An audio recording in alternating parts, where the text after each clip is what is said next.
I don't know what any of this shit is, and I'm fucking scared. First, you're gonna tell me about this science stuff. Sorry about that.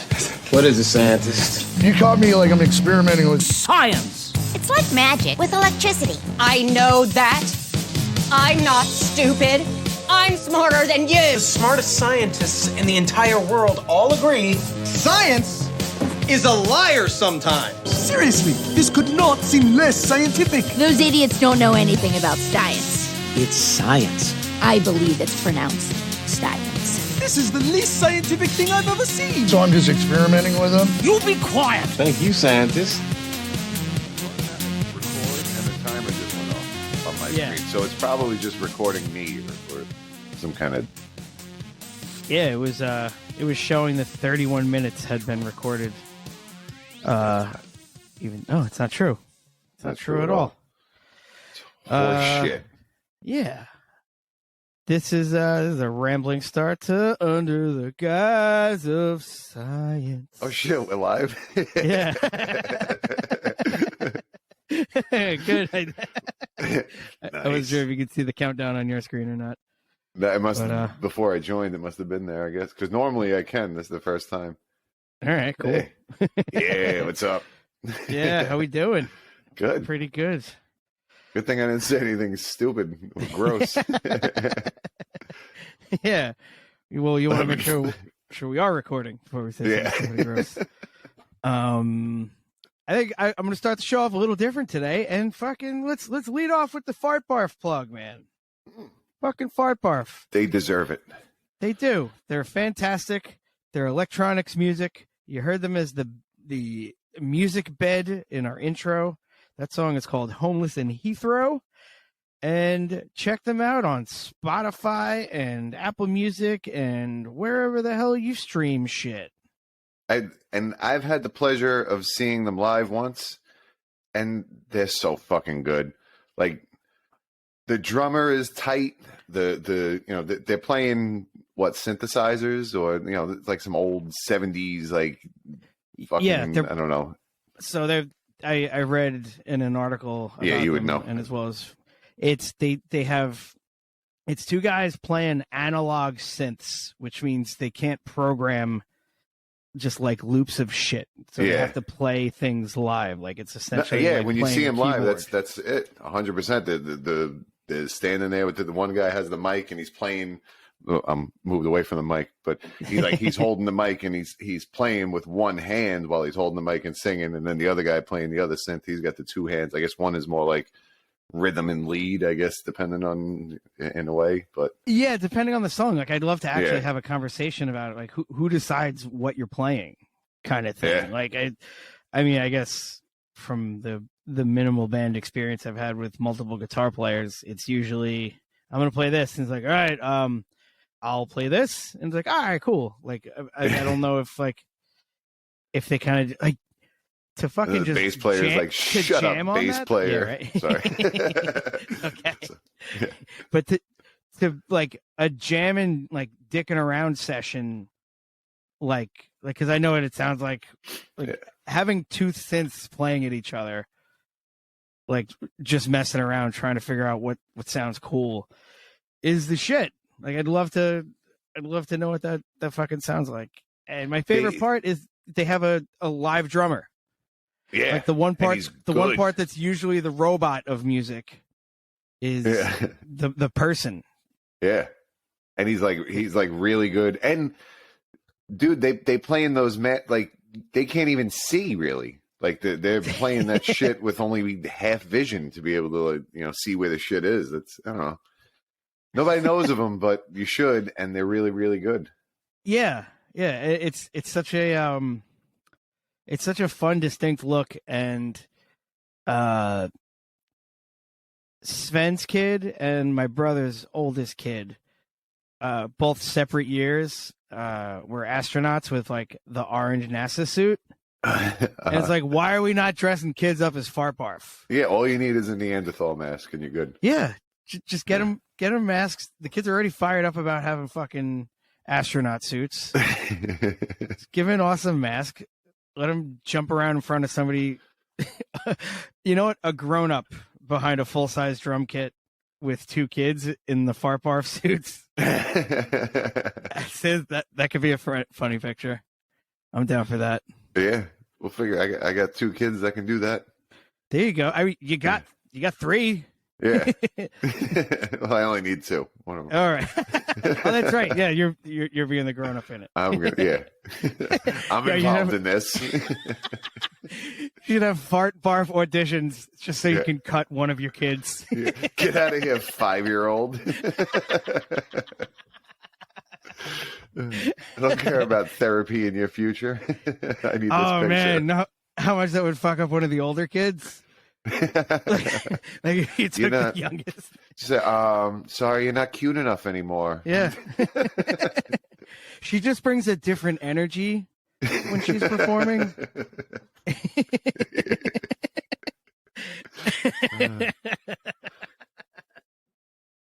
Shit.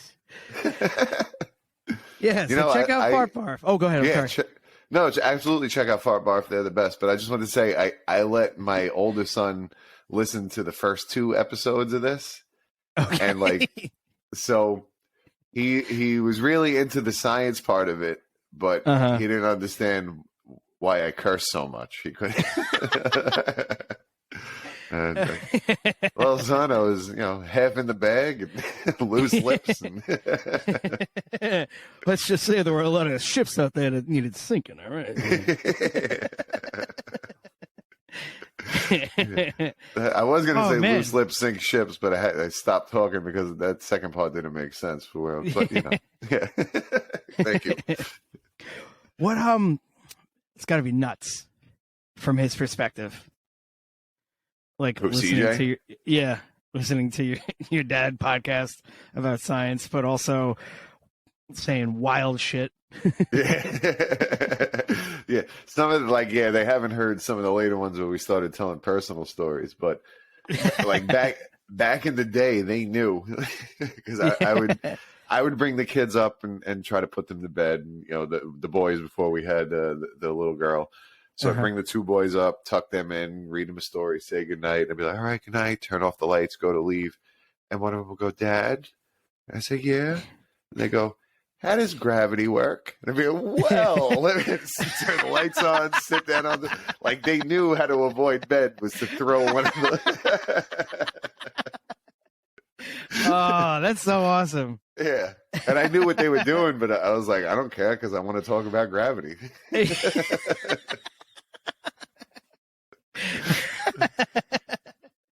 It's like, shit, I was just going to watch videos about it, but now I can have a conversation about it. Yes. Fantastic. So I was practicing for this podcast, I guess. Yeah. And I've just been yelling dumb shit my whole life. Well, so it's just more of that. You were also practicing for this podcast. Yes. It's all been leading up to this moment. Yeah. In this very moment. Quick band jump.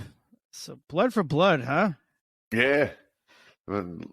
Got back. Well, they're one of those bands, that you go on hard where it's like, oh shit, I forgot about them. And then it's, a couple weeks straight in a row, listen to them a bunch and then forget about them again. But I do dig them. Sorry, but I didn't mean to cut you off. You were going to say something. No, just I was just going to ask you what stirred that up, but you just kind of stumbled across something today and was like, oh yeah, that's right. Cause that happens randomly with shit. Yeah. Like with music specifically. And it's like, oh shit, I haven't thought about this in forever. Let me listen to it for the next week. Well, yeah, it was actually Mr. Charlie Hodge in our text thread talking shit about me for saying I didn't include a song or whatever it was. So let me listen to that playlist again. I was like, yeah, god damn, they're good. I mean, what's his face? I know the main dude. There's issues with him as a human being. So whatever. Not the main dude. I should say Buddha, the singer guy. Yeah, the singer. Yeah, not White Trash Rob for being a white trash Rob. He's a gem. So I'm not talking about him. Yeah, it's incredible too that the bad place that he was in at his worst. Like, not shitting on him, just he was in a bad spot. Oh yeah, no, he's been through. He's seen some shit. He's been through some shit. and he's open about it. Like he's got a horrible opioid addiction, and like is clean for a while now, and good on him. Give his podcast a plug. What is it? Something from the Land of Nod podcast, from the Land of Nod or something. That. I don't know. Rob Lynn, White Trash right, Rob. Yeah, look him up. Yeah. Look his stuff up. But yeah, he's doing fantastic now. Like good. He good looked like a fucking shit show, like dressed in all like black and shitty clothes. Now he's like overweight and wears Hawaiian shirts. Like, really? Yeah. I can't think of this guy, man. Yeah, exactly. Make money. I can't think of a single band of his that I didn't like. I mean, Ramallah was pretty good. Blood for Blood, obviously, is the bomb. I think he had another one that was decent too. Like, he's Sinners and Saints. I think it was with his brother. Yep, that's it. His brother Mark Lind, I believe, is his brother. Okay. I think he has a band, the Ducky Boys, up there. But yeah, like that, and they're all kind of different. Like the Blood for Blood is clearly aggressive, dirty, hardcore. Yeah. And Ramallah is more metally. I would definitely say has metal and melodic at times too. I was gonna say melody. There's definitely melody in there too. Yeah. Medley. Yeah. A medley of melodies. Yeah, it might be the name of the episode. Melodies. And melody. Melanie's medley of melodies. Ooh. I didn't know if I was going to make it through that one. Nailed it. What was I talking about?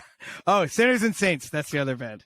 Okay. Yeah, that's just like it's like rock music. Yeah, pretty much. Yeah, it's nothing on crazy. The punkish side, but yeah, just kind of straightforward. Yeah, pretty down the middle compared to the other stuff. I would say, like, definitely has a broader appeal. Yeah, but yeah, good on him. Check him out. If you don't know FartBarf and you don't know White Trash Rob Lind, look up their stuff. They're very different, but they're both awesome. Yeah, absolutely. Yeah. Give it all a once over. Anna, how do you do? Yeah.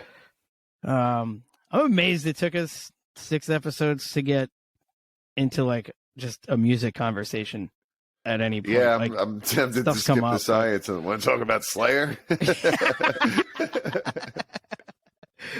Well, I'm glad you brought up Slayer, because that fucking video of that dude.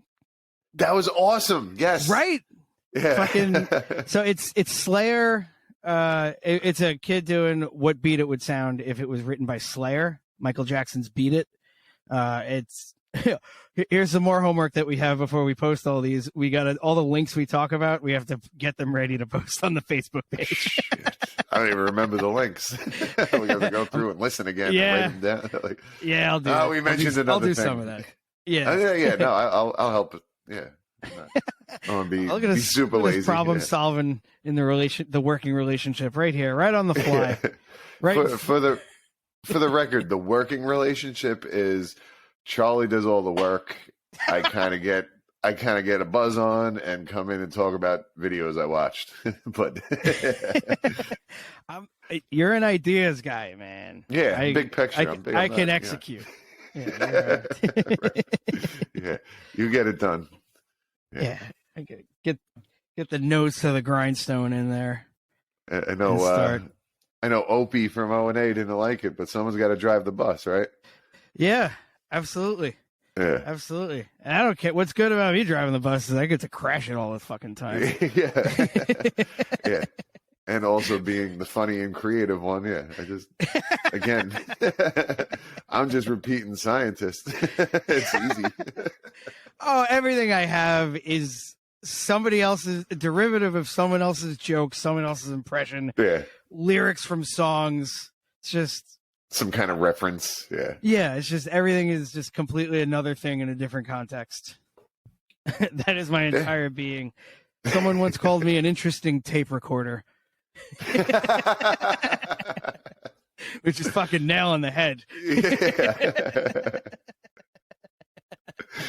That's funny. Oh, I'll throw his name out there since he's a professor. Rich Ocijo. No shit. Cijo? Because I was in class with him. He was my grade at St. Peter's. Yeah. We throwing high school names out there too. Yeah.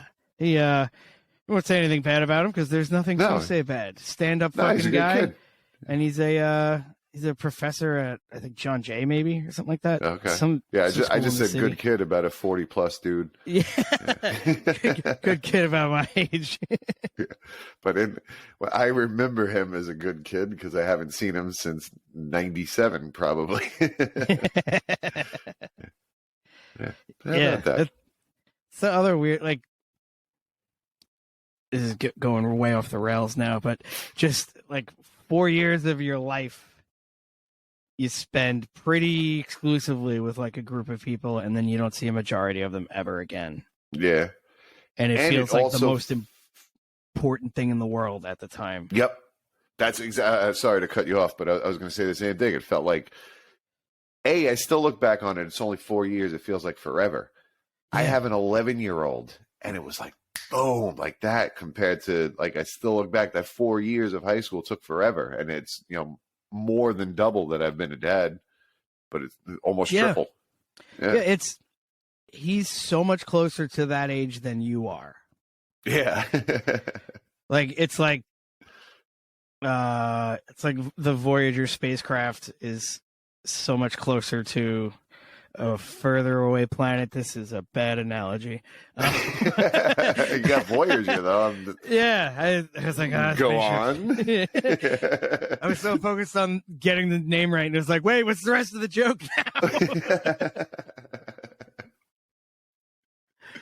My brain wasn't rendering the simulation quick enough, and it just fucking fell right on my face off of it. Nice. All right. Well, that was a good, completely fucking rando start. Didn't even have to go to my notes. Nice. And you accidentally transitioned to science because Voyager is science related. It is. Voyager's science spacecraft is doing science. Interstellar. I was reading about Voyager spacecraft scientist in Science fucking magazine last week. I want to make Science fucking magazine so bad. Yeah. Really, it's just a T-shirt. We'll sell Science fucking magazine T-shirt. Science fucking magazine. What the fuck else are you reading?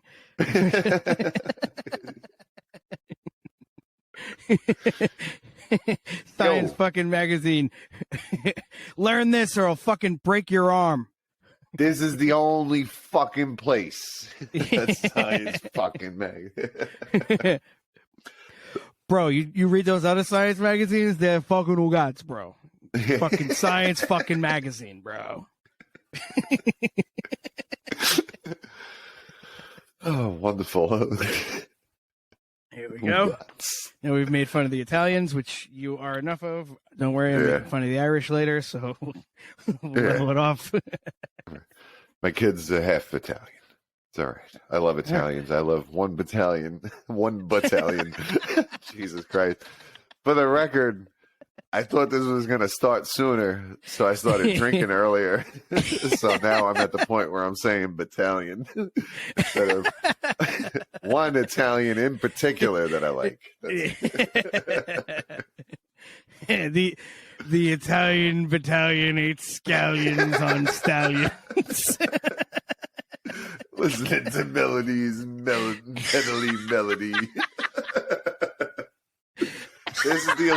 This is a heavy alliteration episode.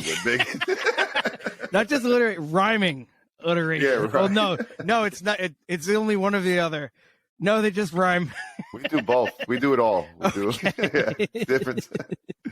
This is a big wordplay episode. Big. Yeah. So stop saying such silly sentences, you silly sloth. I don't know. That was good. Doubled up on silly. It was a good start. I kind of petered out in the third act. Yeah. Not too bad, though. All right. I'll work on the next one like that. It's going to be coming at you left and right. Solid soliloquy. Ooh. Senor.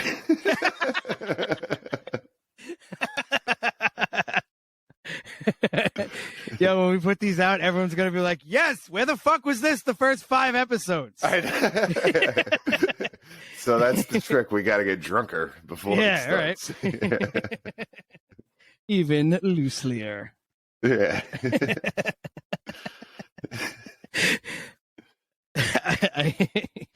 I ask you to send me pictures of you every 15 minutes. Look looselier. Look more looselier. And then I look for one of your eyes to see how much it's closed. Yes, that's there it goes. I get to see it because I normally don't, I'm normally on this side of my face, so I don't get to see it. So now to be able to see the face from that side. All right, one of those eyes is lazy. All right, it goes to bed. I start drinking, one eye goes to bed. Oh, see, I always took it as that eye is sizing everybody up. Like the one eye is still running the regular business, and the other eye is like, these motherfuckers looking around there. Maybe. Yeah, it's like the Terminator eye. Like that one eye is just doing read ups of people on the side of your peripheral vision. Piece of shit from Philadelphia can totally take this guy out. It's like, what's his name from Oz? You got them tits. What's his name? Oh, Barrett. Yeah, Barrett. There you go, Barrett. Yeah. God damn it, you've been feeding the ghosts with them tits, Morales.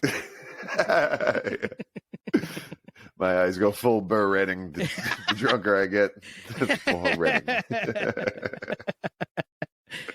Oh man, if you started walking like him too. Like, I don't know if you remember, like when he walks across the room, he looks like if a snake had legs. Yeah, like, it's like a slither across the floor. Like his arms just hang down real low. It almost looks like he's doing no arm bones. Like that's how, like just dangling almost. But cooler, yeah. Yeah, way cooler. Yeah. That's a fun game, by the way. I was doing it today. No arms.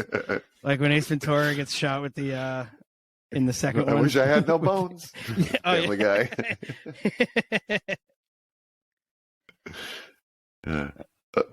Yeah. So it's science. Now that we segued into it 7 minutes ago.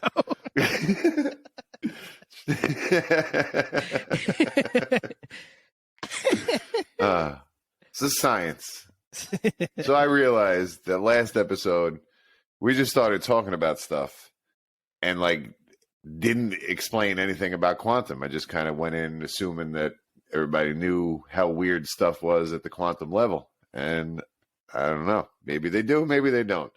I'm assuming there might be people that know more than us listening to this, and they're going to tell us that we don't know, but there might be some people that maybe don't know as much, so we got to explain.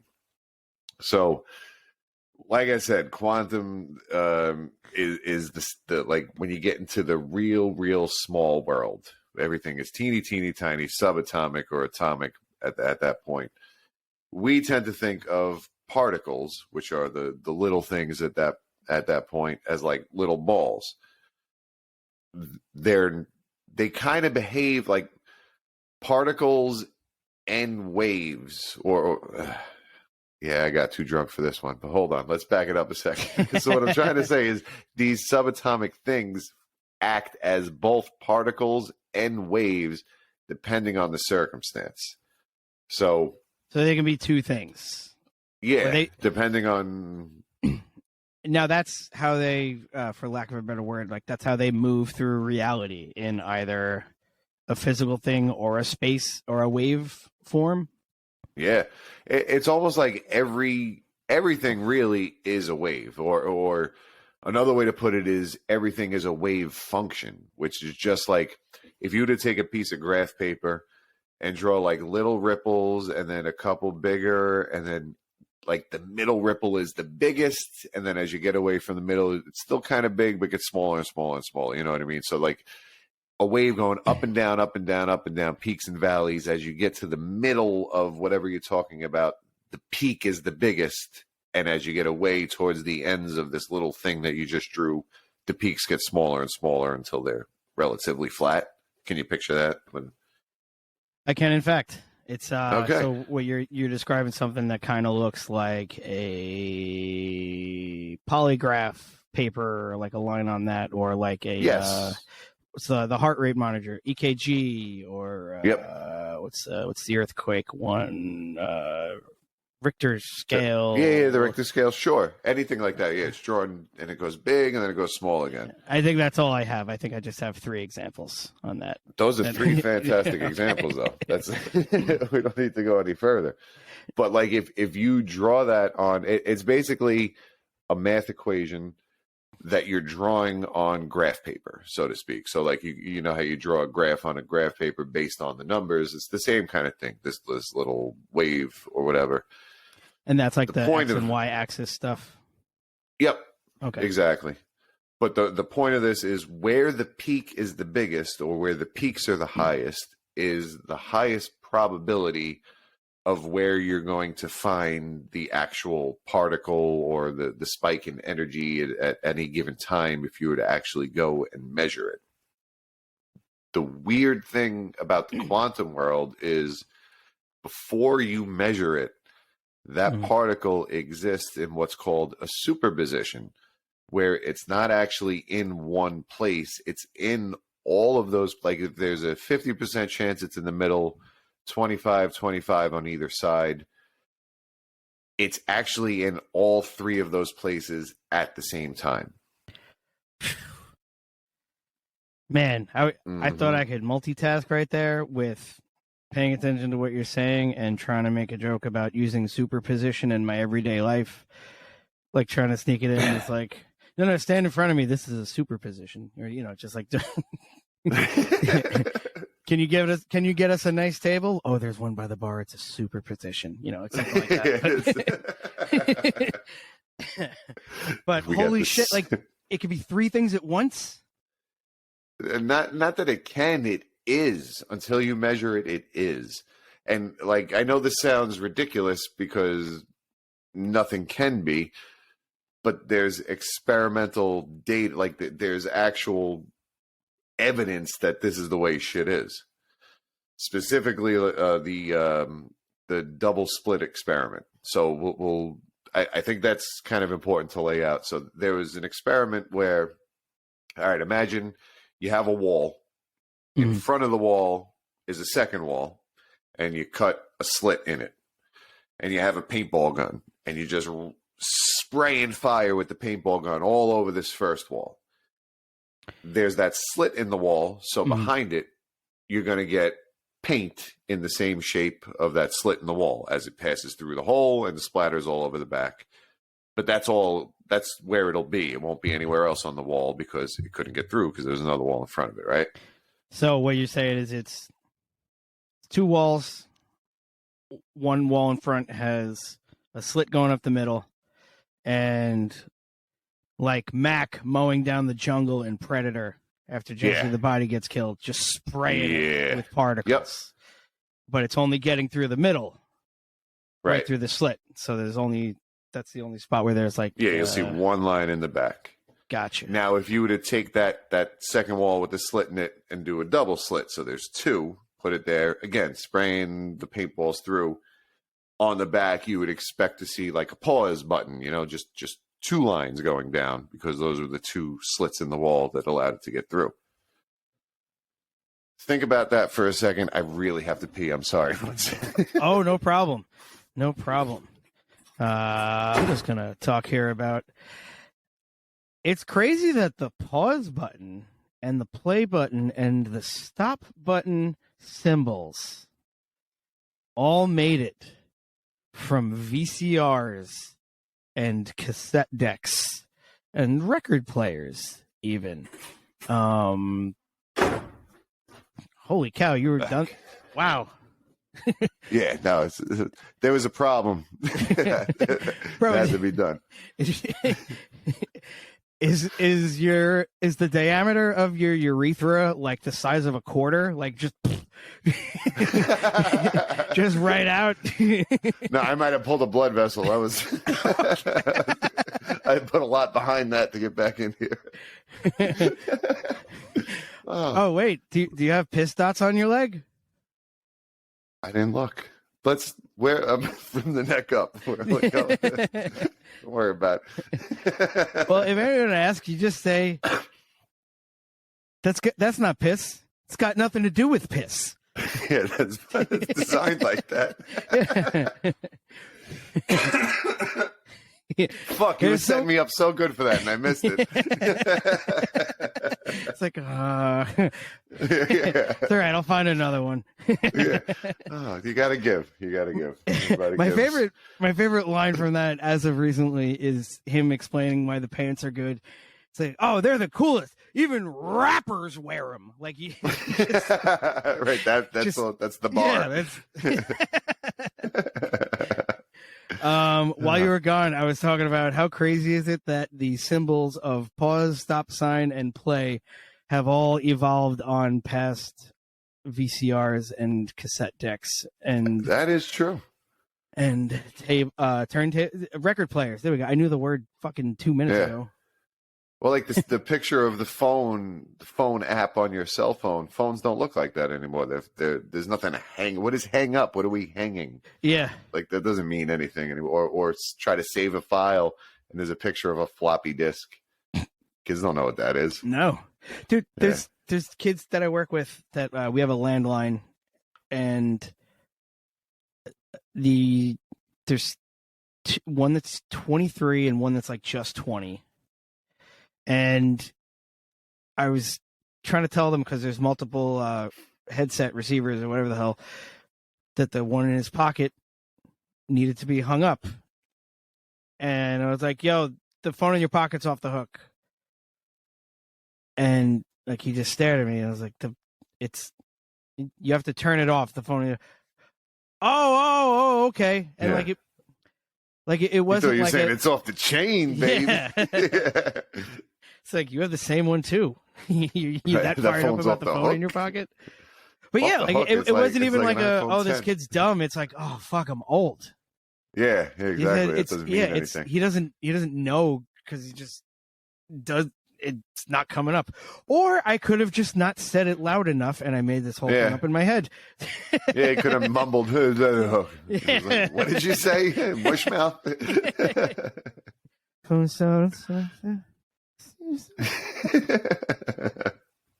Yeah, there's that too.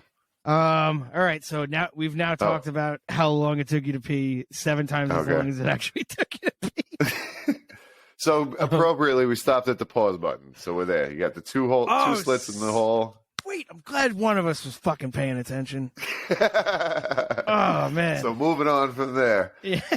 Now let's do the same thing with a wave. You got a wall in the back, and then you put another wall, in front of it with one slit in it. If a wave, like from the ocean, the water comes through, it goes through that little slit, and when it hits the back, like, make believe the wall in the back can register the intensity of the wave, and in the middle, where the wave comes directly through the slit and goes straight at the wall, the intensity would be the highest. That would be the brightest, and as you start to fade further from the middle, it would get less and less intense. So it would be the brightest and slowly fade out. And then, Makes sense. like, just to expound upon yours further, so a wave of water, if you're looking at it, water, that's how thick was that? Water. A wave of water wisps wonderfully within the west wing. Big word play episode. Yeah.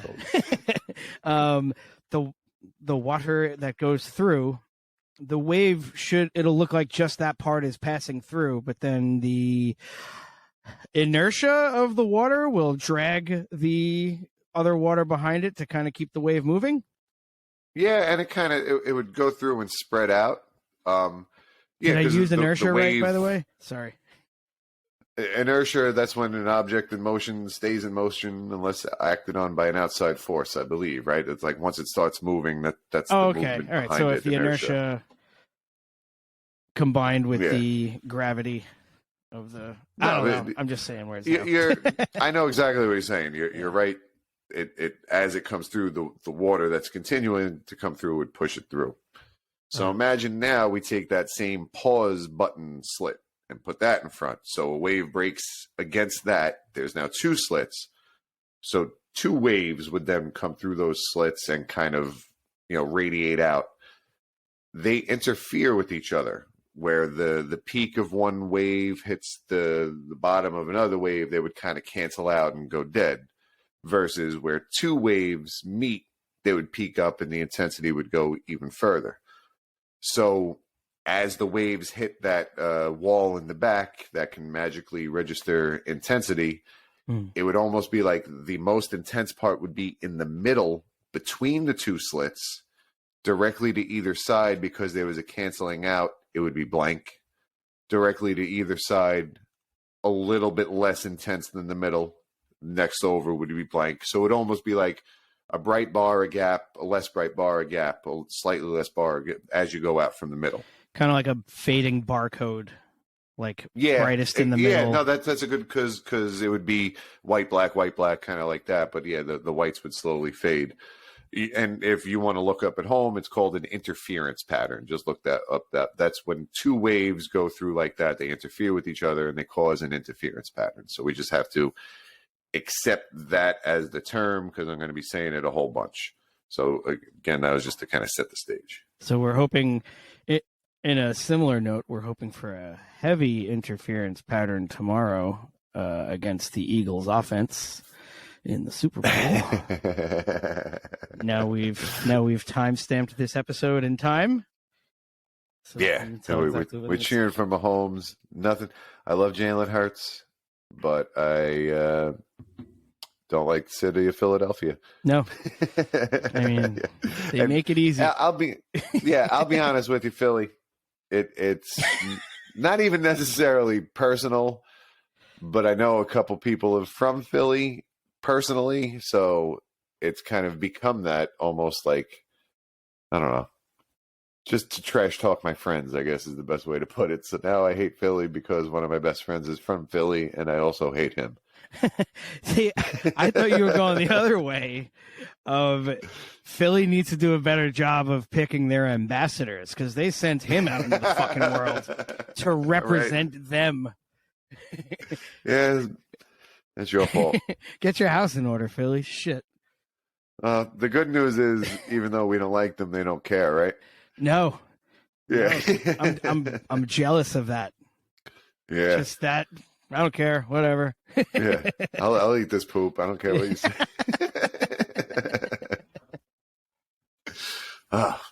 Yeah. All right. So let me get back. Now we're going to bring it quantum. So I set the stage. That's on the big scale. All right. So now we're going to bring very small. Same idea. You got a slit. You're firing electrons through now. So it's super duper tiny, shooting electrons all through this wall, spraying it, blah, blah, blah. The wall in the back with the single slit. You get exactly what you would think, the one line of where the electrons hit the wall in the back. Now you bring in the double slit. Scientists shooting the electrons. They notice after about an hour of shooting that they were expecting the paintball pause button looking thing. They got an interference pattern shooting particles through. So scientists, being smart as they are, were like, the electrons must be interfering with each other as they go through. So we're going to shoot one electron at a time. They shot one electron through this double slit at a time and still got the interference pattern. What that means is that this particle that they're shooting is passing through both slits at the same time and interfering with itself. So the reason it's showing up as a wave pattern, even when it's not completely not at the same time, it's interfering with it's getting in its own way. And yep. Holy shit. It's acting as a wave. We're shooting a particle through and it's acting as a wave. It's cresting against this wall, and the two slits allow it to go through and continue rolling and interfere with itself and give the interference pattern in the back. So scientists said, I don't like that. That doesn't make sense. If you look at the math, the particle is going through both of the slits, the left slit, the right slit, and none of the slits. all at the same time. Where does none come from? Just because every possibility is a possibility. There's some probability of that it's crashing into the wall in between the two slits and not going through. There is a possibility or some probability percentage of that's how the particle is going to behave. But just playing science devil's advocate here, so if it's hitting the thing between the two slits, that would be none, but there's evidence of it hitting the wall. So doesn't that rule out none? Nope, it doesn't rule out anything. What it means is it's all happening at the same time. It is all, yeah. So, yeah, no, that's stupid. That's ridiculous. That doesn't make any sense. It can't all be happening at the same time. That is the stupidest, most ridiculous, illogical thing. So scientists said, let's get a camera or a tracer or a detector and just put it on one of the slits. And that way we can tell which slit does this particle pass through. So they did that. They put a tracer on one of the slits to tell, shot the electrons through. Guess what happened? You got the pause symbol on the back. So by looking at the thing, the electron went, I'm not a wave, I'm a particle. What are you talking about? And made the particle shape instead of the wave interference pattern because we put detectors to see which one it went through. So the electrons saw the thing observing them and pretty much was like, no, stash those waves underneath my back seat. Yeah, be cool. Yeah, no.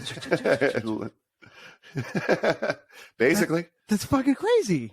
It does. Yeah, no, it's. And also, why wouldn't it be just the one that was being observed? Yeah, because it's not a one thing. It's like I said, the if you take that mathematical equation and draw it on graph paper and you get that wave function, and the higher the peak, the more probable the thing is there. If you take a measurement of a part, like you can, there's this thing in quantum physics called the uncertainty principle. It's a law. Like if you know the position of a particle, you have no idea what the wave frequency, momentum, all that, you can't tell what it is. But if you know the frequency, you know the wave, you know the momentum, all that kind of stuff, you cannot tell the position. So like in the macroscopic world, you can throw a ball and I could tell you where it is, how fast it's moving, where it's going to land. When it comes to quantum particles, you can't. It's one or the other. So like that wave that tells you where the probability is, that wave says this is how it's moving in this direction at this momentum, this frequency. As soon as you take a measurement, you know it's here. They call it the collapse of the wave function. That mathematical equation breaks down. You know where it is, but by observing it, you put some kind of photon, something for you to be able to tell where it is, and it absorbs some of that energy and moves a different way, or there's some kind of different trajectory, or like it changes it. I've been hoping that you're gonna tell me that like you found another video that says we just all have untapped eye lasers, and that's why shit's happening. Like it's just coming out at such a low radiation, or like such a low amount of energy that it can scan stuff and see stuff, but at a quantum level, it's still enough that it makes shit happen because you look at it. Yeah. So did you watch that video, or? I did that. Not as far as I know. I haven't seen that. Yeah. Did that ever happen to you? Nice. There we go.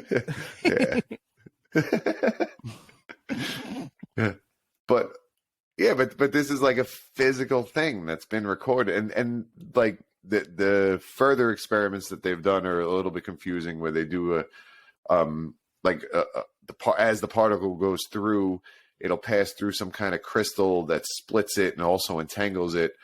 And it'll take longer to get to some kind of detector than it does to hit the screen. And depending on what they do with that detector, it'll either show up as an interference pattern on the screen or as the particle pause pattern on the screen. Almost like the particle knew in the future that, like, sorry to I'm kind of mumbling through it, but so that as the particle goes through that splitter and one goes to that detector, the other entangled half takes a longer route to get to the other detector where we can tell which slit it went through. So the particle, as it hits that first detector after it goes through the slit, behaves like a particle or behaves like a wave based on what will be seen in the future, almost like a nanosecond or two later by the detector. It's oh man, I cannot wait to listen to this episode tomorrow so I can try to wrap my fucking head around that. That's insane. I don't know if there's anything to wrap your head around, because it's just, I think even the scientists, that they don't necessarily understand it at that level. They can use the math and they accept that this thing happens, but there's all different arguments about what that means. There's like different quantum mechanics interpretations where some people say, of course the wave function collapses when we measure it, because when we measure it, we're fucking with it. We're poking it. That's why something happens. So, okay, it makes sense. Then there's other people that say, no, if there's a 60% chance of it being here and there's a 40% chance of it being here, we measure it here in spot A in this universe. But the universe splits, and there's another universe where they take that measurement and it's in spot B. Oh my God. Oh yeah, my it's God. the many worlds theorem. Holy shit. Yeah. Man, that sounds so crazy. It is. It is insane. and just because, like, to bring it up again to the macroscopic level, information, nothing as far as we know can move through space faster than light. That's like the cosmic speed limit. That's the speed of causality, I think, is the accurate term for it. So let's make believe I got a shoebox. There's a left shoe and a right shoe in it. I mail you one of the shoes, and then I go across the galaxy and I have the box with the other shoe in it. I open it, it's a right shoe. You have the left shoe, obviously. That's the way it works. That's on a macroscopic level. On the quantum level, same thing. I give you I give you one quantum shoe, I take the other quantum shoe, I go across the galaxy. Inside that box, for both of us, it's 50% left shoe, 50% right shoe. Not that maybe it's this, maybe it's that. It is both. It is both at the same time. And when you open the box and you see one of them, that's only where you're actually looking at it. Like the double slit thing, when nobody's looking, it passes through both slits and makes a wave pattern. If someone's looking, then it picks one. So if you pick one, you open it, it's left, you know that mine is right. Just because they're entangled is what it is on the quantum level. These particles are entangled. There's some kind of property. Okay. And this is communicated. Like, I would then, like, if we say 1, 2, 3, open your box, I open it, and then I call you and say, hey, and you go, I already know it's right. So, like, faster than the speed of light, faster than the speed of causality, you can already make a prediction about what that other particle is. And somehow the particles know. Somehow that one all the way across the galaxy, faster than light, knows that you measured this one and it was left spin versus now that one's right spin. Fucking A, man. Yeah. That is probably almost as confusing, if not more, than me trying to wrap my head around why I would be such a curt dick to you on the phone in the example. It's like, yeah, I already know it's right. It's like, Like, wouldn't I be Don't excited? even fucking waste my time. I mean, one of us went to the other fucking side of the galaxy I'd be with like, a shoe. I'm across the galaxy. Yeah. And I'm just a smug asshole. No, I already know the answer. Yeah, don't even talk to me. Never mind. How was your fucking trip across the galaxy? I need to work on myself. That's what I need to do. A lot of pent up issue. It was a long flight. It was a long flight by yourself. Getting out there. You had a lot of shit to go over. And then you're gonna call me about a shoe. I know what it is. I know what the fucking shoe is.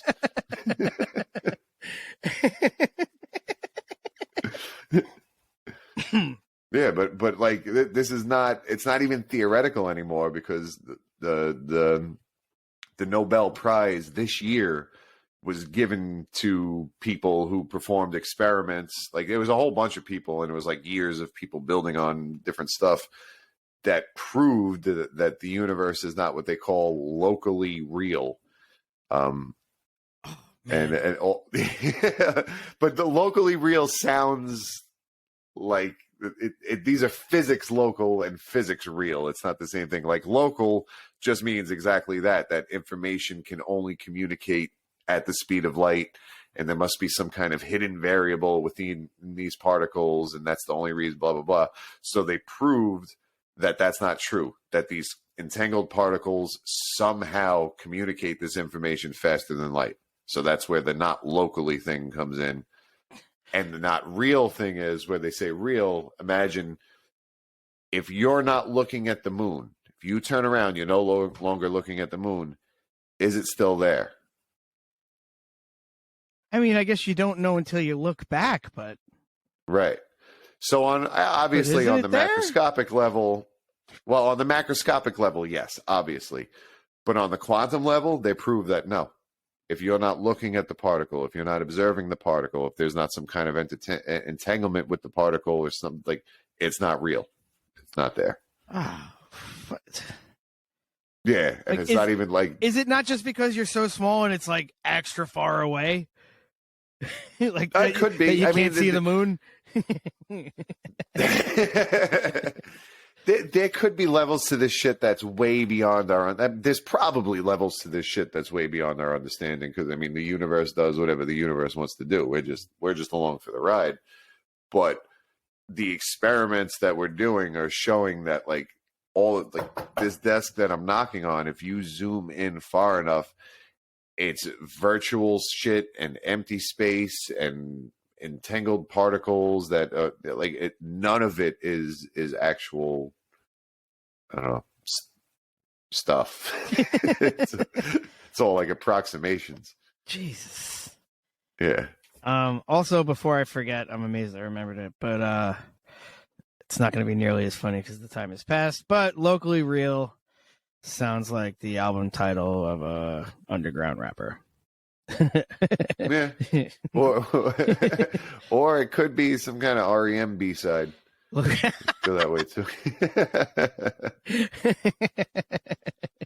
It was the bonus track from Automatic for the People.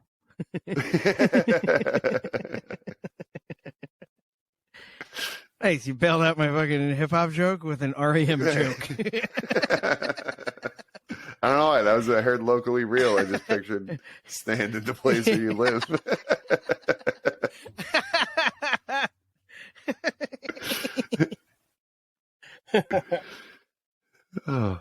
Shoeboxes. Shoeboxes. Oh yeah. I don't know if you were building towards that. No. No, go. I was going to say Schrodinger's cat. Yeah. Tie into that, there but go ahead. Yeah. Okay. So that idea of that it's 50% left, 50% right, and that's the true state of it, that this superposition of shoes is really what's going on in that box, sounds stupid. So the guy Schrodinger, who kind of came up with quantum mechanics, or there's some Schrodinger's equation is what we were talking about with the field. I don't know, what am I saying? Not field. Wave function. The wave function. Mm-hmm. That's Schrodinger's equation. It defines the wave function, and tells you where the particle is likely to be, how fast it's moving, stuff like that. So he came up with that. And as he was thinking about it, he thought, this actually doesn't make any sense. And Einstein was against it. And there were people that were against this idea that things aren't real until you look at them or whatever. So he said, so if I got a cat in a box and there is some kind of radioactive element in the box that triggers a Geiger counter, that, the Geiger counter, I guess, counts the emission from the radiation or from this radioactive thing. If it's triggered, it will release a poison that kills the cat. So on a quantum level, the radioactive particle is both emitted and not emitted at the same time because of that whole superposition things, which means that the gas is released at the same time as it's not released, which means that the cat is dead and alive at the same time. Like that's when Schrodinger came up with this and told people about it, his idea was to prove, look how stupid this is. That can't be real. The cat can't be dead and alive at the same time. This is the stupidest thing possible. And everyone just went, shut up, Schrodinger. We're taking this cat experiment and running with it, and this is how it works. So, like, his idea was to disprove his own theory, and everyone else took it as evidence to prove his theory. But holy shit. So, at least 2 episodes so far, you've brought up who is now known as someone who's known as a brilliant mind in their field, being like, this thing sucks. This is the worst idea. Yeah. And it ended up being right, not for decades until they could figure it out. Yeah, he was like, hold on, guys. This is probably the stupidest thing I ever said. So they were like, shut up. It's the smartest thing you ever said. Get off the stage. We never want to talk to you again. We just want your equation. Yeah, I read that a little bit in that article that I was sent you earlier today. I didn't realize that he wrote a fucking a groundbreaking experiment sarcastically. Yeah. I didn't even think of that. He did. What a fucking asshole. He's like, how stupid am I? Look at this thought experiment to show you how stupid I am. And everyone was like, we love you. Yeah, it's just he was saying it in the voice that you hear in your head when someone uses the SpongeBob template with alternating capital and lowercase letters. Yeah. Who's dead and alive at the same time?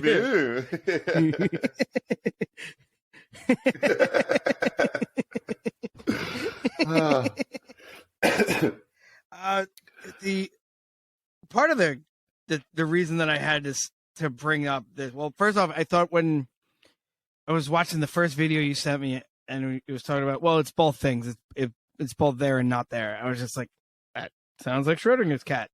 Which I only know because of Futurama. Only reason I know that it's retained in me. There are several good Schrodinger's cat jokes. That show, that's sneaky smart. Sneaky smart, the shit they got in there. They have several PhDs on their writing staff.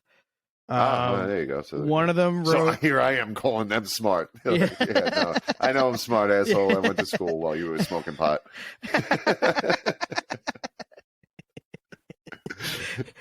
Quick fun science fact. One of them, I don't remember which award, but a legit math award. One of them was honored with because during an episode about brain switching, like all the characters are switching brains, but it could only switch one pair of people once. So everyone's brains kept switching and they couldn't switch back because it couldn't go back the other way. And you can only switch with that one person once. So in an attempt to write the episode and make it real, he actually came up with a formula that you can do it with no more than 4 additional people needed. Or 2 additional people to the whatever the number is. You only need 2 extra people regardless of how many it was. And it was like 20 characters by the end of the episode. Wow. Yeah. So another guy who kind of sarcastically wrote a fucking legitimate equation or theory or something like that. Yeah. Yeah, equation works. Yeah. Check out Futurama. New episodes coming out this year. Yeah. Really? Yeah. Oh, I'm glad I'm on this podcast. I didn't know.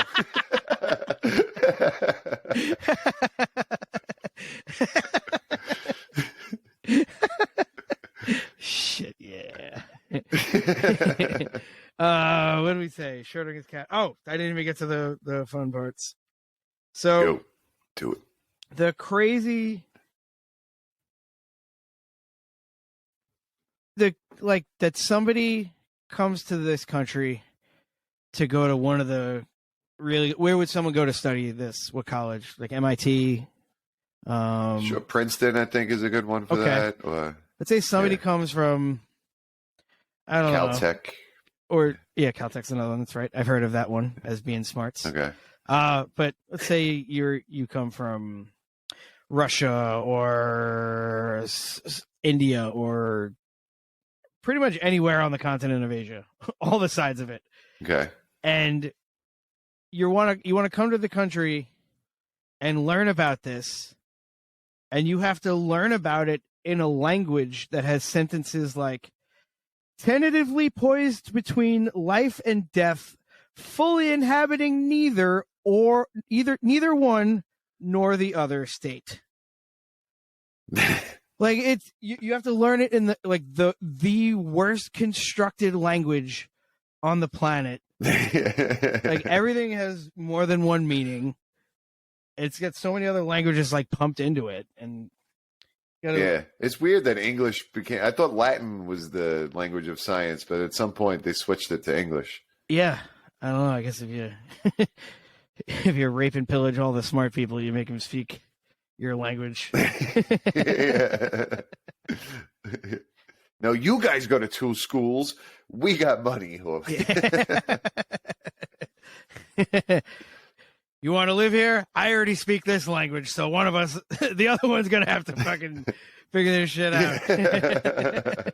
I don't care if you're the most gifted mind of our generation. Learn how to talk like me. Yeah, you think you're so fucking smart? I'll fucking steal a Departed quote. I'm the guy who speaks English. You must be the other guy. Right. We should make all scientists learn Latin and speak fluent Latin. Bring it back. Yeah, that'd be the shit. That would be the quickest way to get all the scientists killed. Because all the people who don't trust scientists are the people that don't want to speak another language besides the language they speak anyway. Yeah. So now they're meeting in secret. They're hiding their secrets right in front of us. I wish I learned the language like for real, other than to say El Perro es rojo or Bendejo ben aquí. That's all. I know how to say shit to get past Spanish class, or with the dudes that I worked with to say, get over here, asshole. Does it? Yeah, I learned more working a year and a half in a kitchen than I did in all 3 years of high school Spanish. But everything, like every single thing I got taught was like, no, this greeting is the nicest thing you can say to somebody, and it's like just calling them the worst thing on the planet. Right. No, you say hijo de la chingada. Yeah. That's what it means. Hello. Yeah. It means hello in the polite form, in the ustedes. That's hello in the ustedes. Right. Side note: I went to Spain once with high school, so I was 16, and I didn't know because they said you're supposed to use the polite term with people you don't know, like the third conjugation or whatever. And so I was trying that with trying to talk to girls. And they laughed at me because I used the polite term instead of using the regular term. I was like, I don't fucking know. That's not a good story, but that's what happened.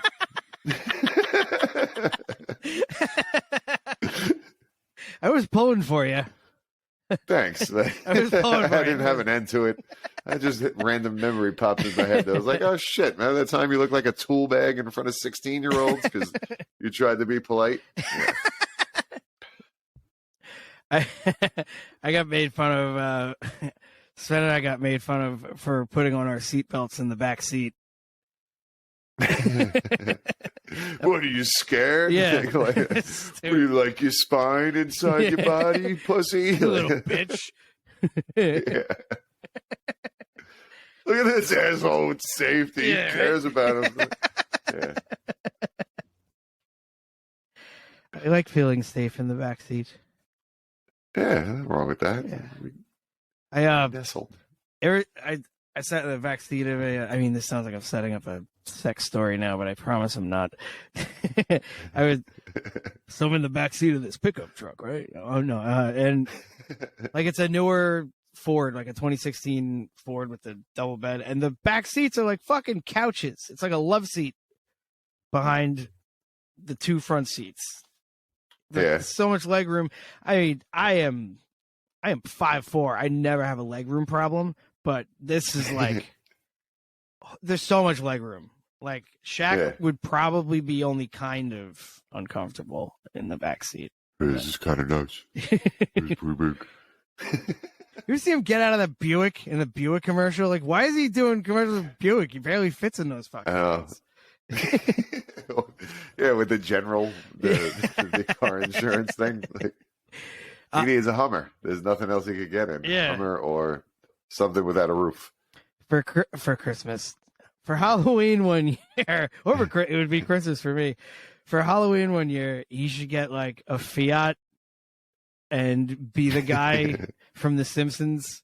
From The Simpsons, yes. Yeah. Are you laughing at the way I look when I drive in my automobile?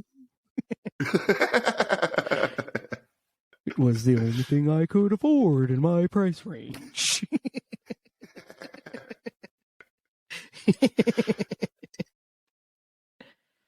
Fuck yeah. Let's see. Oh, we're over the mark. We did some science. Yeah, we did. We got into it. We got into the science. Yeah. Was there anything else? Apologies. Next time I'll only have one bourbon. I went overboard. Let's say 1.5. 1.5? 1.5. Yeah. I mean, I thought you were fine the whole time.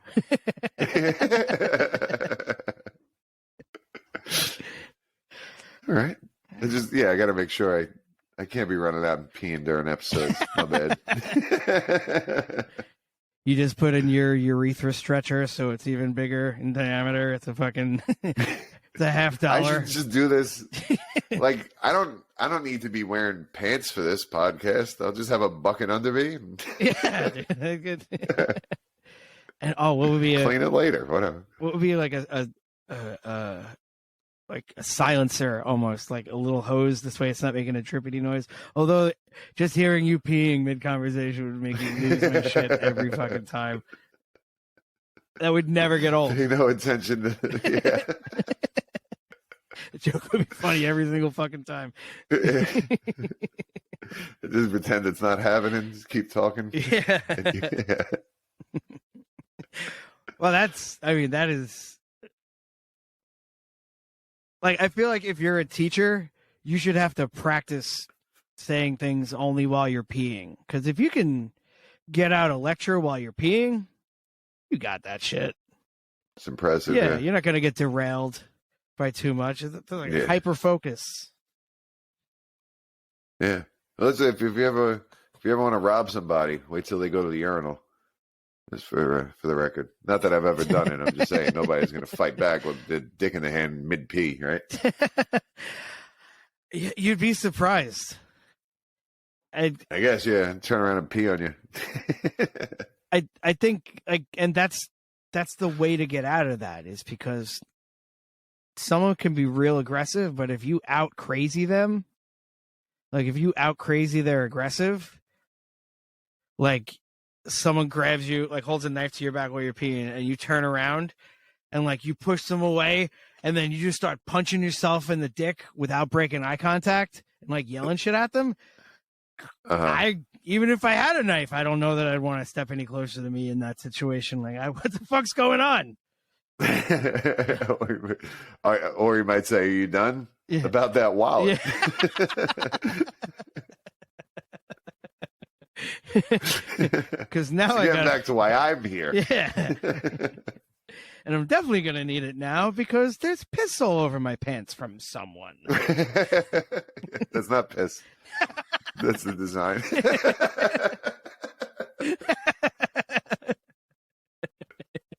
They're from this really cool website. Yeah, it's calico cut pants. Oh, man. All right. Well, I think that's a good place to end it. Yeah, we did it. We did okay. We did okay. I think 60 to 70 minutes is a good window for us. But if it's 50 sometimes, that's what you get. Yeah. Yeah, we don't want to overstay our welcome, but we also don't want to be wanna... quiet. So it's a constant struggle betwixt those two. Yeah. Social media. There we go.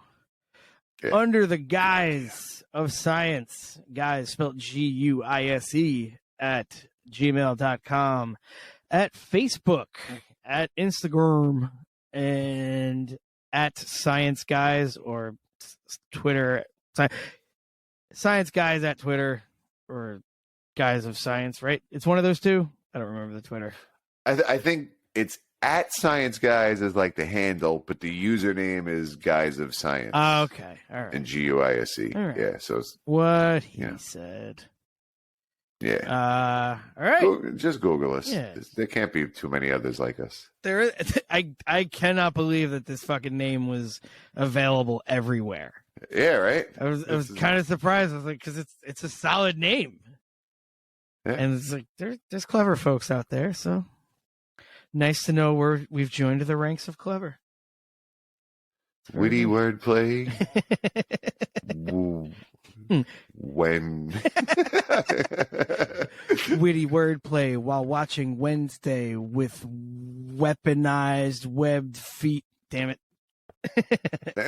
Thank you for doing something. I tried, had nothing. I don't know where you go after web besides feet, because ducks, you know. Yeah. Right. Hi, Tim. Hey, Tim. FartBarf. Check him out. And check us out next time on Under the Guise of Science. Thank you.